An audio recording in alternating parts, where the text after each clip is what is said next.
Jemaat Tuhan, Shalom. Kami bersyukur karena diberikan kesempatan lagi untuk menyapa jemaat Tuhan di hari yang baru ini, di pagi yang baru ini.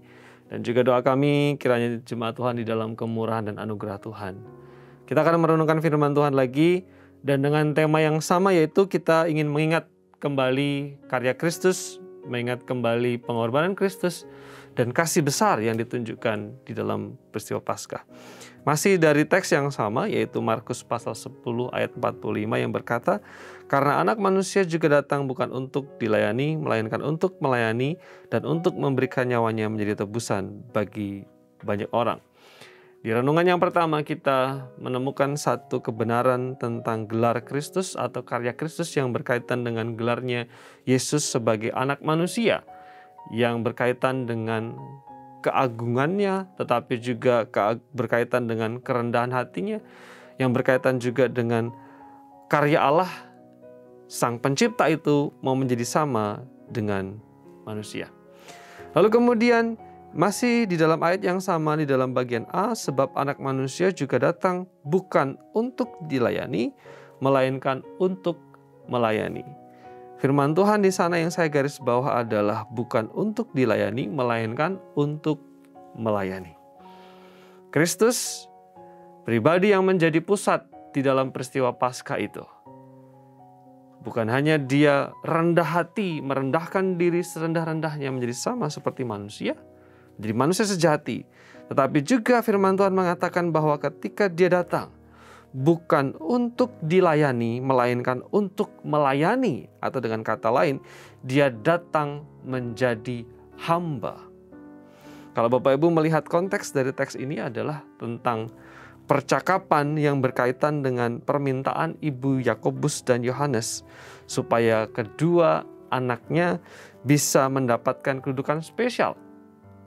Lalu kemudian Tuhan Yesus memberikan contoh dirinya sendiri bahwa anak manusia, Sang Mesias itu datang bukan untuk dilayani tetapi juga untuk melayani.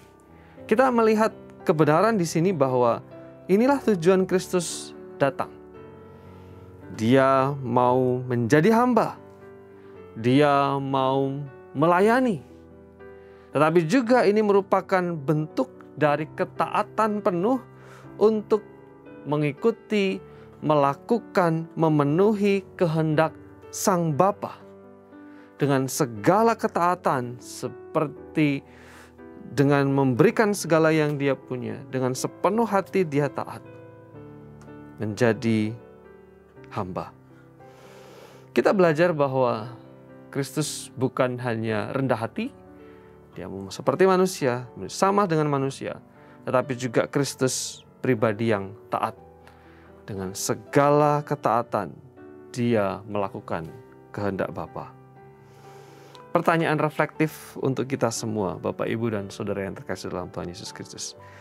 Ketika kita tahu bahwa Kristus begitu taat melakukan kehendak Bapa, bahkan untuk melayani, pertanyaan buat kita adalah, apakah yang menjadi respon kita ketika saya dan saudara tahu Yesus begitu taat, rendah hati, rela melayani, menjadi hamba? Apa yang mengubah kehidupan kita ketika kita tahu kebenaran ini? Peristiwa Paskah adalah peristiwa Yesus mendemonstrasikan ketaatannya, termasuk juga kerendahan hatinya, mau melayani. Ya, firman Tuhan ini menolong kita untuk kembali mengingat tentang karya Kristus yang sempurna yang dinyatakan melalui peristiwa Paskah. Kita berdoa. Terima kasih, kami mengucap syukur karena kami diberikan kesempatan lagi untuk merenungkan karya Kristus yang sempurna yang dinyatakan di atas kayu salib. Kristus bukan hanya rendah hati, tetapi juga taat, mau melayani, meninggalkan teladan buat kami semua. Berkati kami di dalam sepanjang aktivitas kami hari ini. Yang sakit Tuhan sembuhkan, yang susah hati Tuhan hiburkan, yang kekurangan Tuhan cukupi, yang menghadapi jalan-jalan buntu, kiranya Tuhan tolong untuk menemukan jalan keluar. Dalam nama Yesus, kami bersyukur dan kami sudah berdoa. Amin.